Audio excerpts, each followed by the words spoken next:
ಬೆಳಗಾವಿ ಜಿಲ್ಲೆಯಲ್ಲಿ ಈವರೆಗೆ ಒಟ್ಟು 233 ಬ್ಲ್ಯಾಕ್ ಫಂಗಸ್ ಕೇಸ್ ಪತ್ತೆಯಾಗಿವೆ. ಇದರಲ್ಲಿ 33 ಜನರು ಸಾವನ್ನಪ್ಪಿದ್ದಾರೆ ಎಂದು ಬಿಮ್ಸ್ ನಿರ್ದೇಶಕ ಡಾಕ್ಟರ್ ಉಮೇಶ್ ಕುಲಕರ್ಣಿ ಅವರು ತಿಳಿಸಿದ್ದಾರೆ. ಗುರುವಾರ ಸುದ್ದಿಗೋಷ್ಠಿ ನಡೆಸಿ ಮಾತನಾಡಿದ ಡಾಕ್ಟರ್ ಉಮೇಶ್ ಕುಲಕರ್ಣಿ, ಸದ್ಯಕ್ಕೆ ಬಿಮ್ಸ್ನಲ್ಲಿ 67 ಬ್ಲ್ಯಾಕ್ ಫಂಗಸ್ ರೋಗಿಗಳು ವಾರ್ಡ್ನಲ್ಲಿ ದಾಖಲಾಗಿದ್ದಾರೆ. ಈವರೆಗೆ 172 ರೋಗಿಗಳಿಗೆ ಯಶಸ್ವಿಯಾಗಿ ಸರ್ಜರಿ ಮಾಡಿದ್ದೇವೆ. ಅದೇ ರೀತಿ ಸದ್ಯ 15 ರೋಗಿಗಳು ಸರ್ಜರಿ ಮಾಡಲು ವೇಟಿಂಗ್ಗೆ ಕಾಯುತ್ತಿದ್ದಾರೆ. ಈಗ ದಿನಕ್ಕೆ 1 ಅಥವಾ 2 ಕೇಸ್ಗಳು ಬರುತ್ತಿವೆ. ಮೊದಲು 5 ರಿಂದ 7 ಕೇಸ್ಗಳು ಬರುತ್ತಿದ್ದವು ಎಂದು ಮಾಹಿತಿ ನೀಡಿದರು. ಇನ್ನು ಎಲ್ಲ ವಯಸ್ಸಿನವರಿಗೂ ಬ್ಲ್ಯಾಕ್ ಫಂಗಸ್ ತಗುಲಿದೆ. ಇದರಲ್ಲಿ ವಯಸ್ಸಿನ ಮಿತಿ ಕಂಡು ಬಂದಿಲ್ಲ.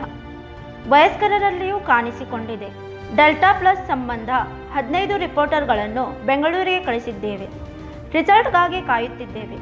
ಬಿಮ್ಸ್ನಲ್ಲಿಯೇ ಆಗಸ್ಟ್ 15ರವರೆಗೆ ಡೆಲ್ಟಾ ಪ್ಲಸ್ ಟೆಸ್ಟಿಂಗ್ ಆರಂಭವಾಗುವ ಸಾಧ್ಯತೆ ಇದೆ ಎಂದು ಇದೇ ವೇಳೆ ಡಾಕ್ಟರ್ ಉಮೇಶ್ ಕುಲಕರ್ಣಿ ಅವರು ತಿಳಿಸಿದರು. ಬ್ಲ್ಯಾಕ್ ಫಂಗಸ್ ಇವತ್ತಿನ ತನಕ ಟೋಟಲ್ 233 ಕೇಸಸ್ ನಾವು ನೋಡೀವಿ. So at present 67 cases are admitted in the ward. So total surgeries till today we have done is around 172 and around 15 patients are waiting for surgery. So daily around at present the number of patients which are coming are 1 to 2. So ಮೊದಲೇ ಹೆಂಗಿತ್ತು 5 ರಿಂದ 7 ತನಕ ಬರ್ತಿದ್ರು. The number has come down. ಇವತ್ತಿನ ತನಕ total deaths 37.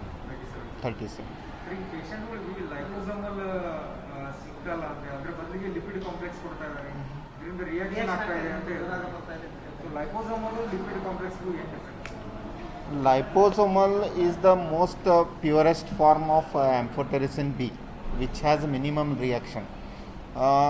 The production of that is less and the supply is also less. Then the next part which will come is this lipid complex amphotericin B. At present the supply is good for lipid complex. So lipid complex now kodlikattivi. So for any injection there will be slight reaction. Okay, for lipid complex we have seen that there are some reactions like fever, other chills, ಅದು ಬರ್ತಾವ. ಬರಬಾರ್ದಂತೂ ನಾವು ಕೆಲವೊಂದ್ಸಲ Avil ಅಂತ antihistaminic injection ಕೊಟ್ಟು try ಮಾಡ್ಲಿಕ್ಕತ್ತೀವಿ. But in spite of that some reactions are there which we don't deny. But the number of supply what we means the requirement and supply is not matching. So ಯಾರಿಗೆ ಭಾಳ reaction ಆಗ್ತದೆ, ಈಗ lipid complex ಕೊಡ್ಲಿಕ್ಕೆ ಆಗೋದಿಲ್ಲ, ಅವ್ರ ಸಲುವಾಗಿ ನಾವು liposomal use ಮಾಡ್ತೀವಿ. ಇಲ್ಲಾಂದ್ರೆ ಪೂರಾ ಸಿವಿಯರ್ ಕೇಸ್ ಇತ್ತು, ನ್ಯೂರಾನಲ್ ಇನ್ವಾಲ್ವ್ಮೆಂಟ್ ಇತ್ತು, ಅಂದರೆ ಬ್ರೈನ್ ಇನ್ವಾಲ್ವ್ಮೆಂಟ್ ಇತ್ತಂದ್ರೆ ಅದಕ್ಕೆ ಯೂಸ್ ಮಾಡ್ತೀವಿ.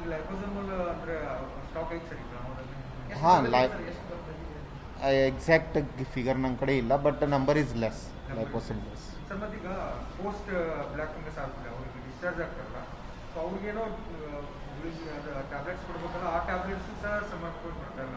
ಇಲ್ಲ, ನಡುವೆ 1-2 ದಿವಸ ಶಾರ್ಟೇಜ್ ಇತ್ತು. ನಾವು 2 ಸಾವಿರ ಟ್ಯಾಬ್ಲೆಟ್ಸ್ ತಂದಿದ್ವಿ. ಸೊ ಇದು ಮಂಡೇ ಟು ಟ್ಯಾಬ್ಲೆಟ್ ಪೋಸೋಕೊನಾಜಲ್ ಅಂತ ಇರ್ತದೆ. ಸೊ ನಮ್ಮದು ಪಾಲಿಸಿ ಈಗೇನದ, ನಾವು ಸರ್ಜರಿ ಮಾಡ್ತೀವಿ, ಅದಾದ ಕೂಡಲೇ ಡಿಸ್ಚಾರ್ಜ್ ಮಾಡಿದ ಕೂಡಲೇ ಅವ್ರಿಗೆ 7 days ಟ್ಯಾಬ್ಲೆಟ್ ಕೊಟ್ಟಿರ್ತೀವಿ. ಖರೆ that patient has to be followed up after 7 days. ನಾವು ಸರ್ಜರಿ ಎಲ್ಲಿ ಮಾಡೀವಿ ಅಲ್ಲಿ ಮತ್ತು ಬಂದದೇನು ವಾಪಸ್ ರಿಕರೆನ್ಸ್ ಅದೇನು ಅದು ನೋಡ್ಲಿಕ್ಕೆ ಬೇಕಾಗ್ತದೆ. So we provide only 7 days tablet, ask them to come after 7 days and after that depending on the situation the further follow up is told to them. So ರಫ್ ಯಾ ಟ್ಯಾಬ್ಲೆಟ್ಸ್ ಎಲ್ಲ ಫ್ರೀ ಅದು. ಖರೆ ಅವರು ಮತ್ತೆ 7 ದಿವಸ ಆದ ಕೂಡಲೇ ಬಂದು ತೊಗೋಬೇಕು. ಇಲ್ಲ, ಟ್ಯಾಬ್ಲೆಟ್ಸ್ನ ಕೊರತೆ ಇಲ್ಲ. 1-2 ದಿವಸ ಪ್ಲಸ್ ಮೈನಸ್ ಆಗ್ತದೆ ಕೆಲವೊಂದ್ಸಲ. ಖರೆ ಈಗೀಗ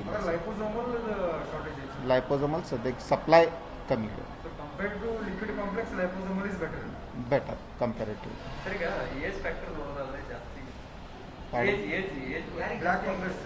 ಹಂಗೇನು ಏಜ್ ಅಂತ ಇದ್ರಾಗ ಕಾಣಿಸಿಲ್ಲ. ಅಂದ್ರೆ ಫಸ್ಟ್ ವೇವ್ನಾಗ ಹಂಗೆ ಅಬೌವ್ 60 ಡೆತ್ ಇತ್ತು, ಅಂಥದ್ದೇನು ಇದ್ರಾಗ ಕಾಣಿಸಿಲ್ಲ. All types of people have been affected. Young age people also are affected. ಮಕ್ಕಳಿಗೆ ಇಲ್ಲ. 18 ಏಜ್ ಎಕ್ಸಾಕ್ಟ್ಲಿ ನನ್ನ ಕಡೆ ಇನ್ಫಾರ್ಮೇಷನ್ ಈಗಿಲ್ಲ, ನಾ ಕೇಳ್ಬೋದು. ಬ್ಲ್ಯಾಕ್ ಫಂಗಸ್ ಮತ್ತೆ ಯೆಲ್ಲೋ ಫಂಗಸ್ ಆಗಲಿ ಈ ಥರ ಯಾವುದು ವೈಟ್ ಫಂಗಸ್ ಇಲ್ಲ, ಅದ್ರ ಬಗ್ಗೆ ಏನು ಕೇಸ್ ಏನು ನಮ್ಮ ಕಡೆ ಕಂಡು ಬಂದಿಲ್ಲ. ಸರ್ ಡೆಲ್ಟಾ ಪ್ಲಸ್ 15 ಸ್ಯಾಂಪಲ್ಸ್ ಕಳಿಸಿದ್ರು ಸರ್, ಅದೇನಾದರೂ ಅಲ್ಲ, ಅದು ತಪ್ಪು ಇದಾಗ್ಯದ, ಇಂಟರ್ಪ್ರಿಟೇಷನ್ ತಪ್ಪಾಗ್ಯದ. ನಾವು ಏನಂದೀವಿ, government has started a process of survey. ಅಂದರೆ ಯಾವ ವೇರಿಯಂಟ್ ಅದನ್ನು ನೋಡಲಿಕ್ಕೆ, it's not just related to delta plus, ಯಾವುದೂ ವೇರಿಯಂಟ್ ಇಲ್ಲಿ ಯಾವ ಟೈಪ್ ವೇರಿಯಂಟ್ ಅದ ನೋಡ್ಲಿಕ್ಕೆ ಸರ್ವೆ ಚಾಲು ಮಾಡ್ಯಾರ. ಸರ್ವೆ ಅವ್ರು ಈಚ್ ಡಿಸ್ಟ್ರಿಕ್ಟ್ನಾಗಿನ ಸ್ಯಾಂಪಲ್ಸ್ ಕಲೆಕ್ಟ್ ಮಾಡ್ತಾರೆ, ಬೆಂಗ್ಳೂರಿಗೆ ಹೋಗ್ತದೆ. ಅಲ್ಲಿ ಬೆಂಗ್ಳೂರಿಗೆ ಹೋದ ಕೂಡಲೇ ಅವ್ರು 15 days ರಫ್ಲಿ ತೊಗೋತಾರೆ. ಅದು ಕೂಡಲೇ ರಿಪೋರ್ಟ್ ಬರ್ತದೆ, ಹಿಂದಾಗಡೆ ಯಾವುದು ವೇರಿಯಂಟ್ ಗುರ್ತಾಗ್ತದೆ. ಮತ್ತು ಸ್ಯಾಂಪಲ್ ಕಳಿಸ್ಲಿಕ್ಕೆ ಎಲ್ಲರದು ಕಳಿಸ್ಲಿಕ್ಕಾಗೋದಿಲ್ಲ ಅಂತ ಅವರು ಒಂದು ಕೆಲವೊಂದು ಕ್ರೈಟೀರಿಯಾ ಕೊಟ್ಟಾರೆ. ಆ ಕ್ರೈಟೀರಿಯಾ ಪ್ರಕಾರ ನಾವು 15 ಸ್ಯಾಂಪಲ್ಸ್ ಸಬ್ಮಿಟ್ ಮಾಡೀವಿ and we are waiting for the report. Once the report comes then will come to know exactly which variant. Severity ಜಾಸ್ತಿ ಇದ್ದದವ್ರು ನೋಡಿ ಅವರು ಒಂದು ಕ್ರೈಟೀರಿಯಾ ಕೊಟ್ಟಾರ, ಆ ಪ್ರಕಾರ, ಅಂದ್ರೆ ಸರ್ಕಾರ ಒಂದು ರೀತಿ ಮಾರ್ಗಸೂಚಿ ಕೊಟ್ಟಿದೆ ಆ ಕ್ರೈಟೀರಿಯಾ ಪ್ರಕಾರ. ಮತ್ತು ಇನ್ನೊಂದು ಗುಡ್ ನ್ಯೂಸ್ ಅಂದ್ರೆ, ಬೈ 15th of August ರಫ್ಲಿ they are planning to start a sequencing lab in this college also. So ಇಲ್ಲೇ ಸೀಕ್ವೆನ್ಸಿಂಗ್ ಲ್ಯಾಬ್ ಅಂದರೆ ನಾವು ಕಳಿಸೋದು ಹೋಗೋದು ಟ್ರಾನ್ಸ್ಪೋರ್ಟ್ ಟೈಮು ಉಳಿತದೆ and we can do more sampling totally ಒಂದು 6 to 8 ಸೀಕ್ವೆನ್ಸಿಂಗ್ ಲ್ಯಾಬ್ ಅಂತಂದ್ರೆ ಅದು ಮ್ಯೂಟೆಂಟ್ ವೈರಸ್ ಯಾವುದು ಗೊತ್ತಾಗುತ್ತೆ, ವೇರಿಯಂಟ್ ಇಲ್ಲೇ ಗುರ್ತಾಗ್ತದೆ. ನಮ್ಮ ಬೆಂಗಳೂರು ಕಳ್ಸೋದು ಜರೂರಿ ಆಗೋದು. ಇಲ್ಲೇ ಬೀಮ್ಸ್ನಾಗ ಸ್ಟಾರ್ಟ್ ಮಾಡ್ಬೇಕಂತ. ಹಾಂ, ಬೀಮ್ಸ್ನಾಗ ಅರೌಂಡ್ 15th August ಅಂತ ಹೇಳ್ಯಾರ ರಫ್ಲಿ. ಸೊ ಆಗೋದು ಚಾನ್ಸ್ ಸರ್ ಈಗ ಏನು ಬ್ಲ್ಯಾಕ್ ಫಂಗಸ್ ಇನ್ಕ್ರೀಸ್ ಆಗ್ತಾ ಇದೆ?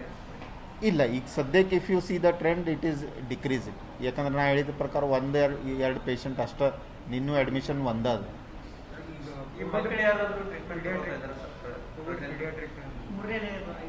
ಪೀಡಿಯಾಟ್ರಿಕ್ನಾಗ ನಮ್ಮ ಕೇಸಸ್ ಭಾಳ ಕಡಿಮೆ ಇದ್ದು, around 2 to 3 patients are usually admitted in paediatric ward what we have seen. So black fungus exactly ಕೇಳಬೇಕು, ನನಗೆ ಈಗ ಜಸ್ಟ್ ಇನ್ಫಾರ್ಮೇಷನ್ ಇಲ್ಲ. I will have to ask and tell you.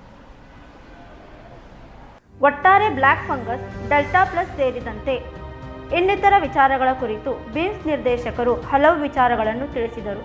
Bureau report, Kannadamma news network, Belagavi.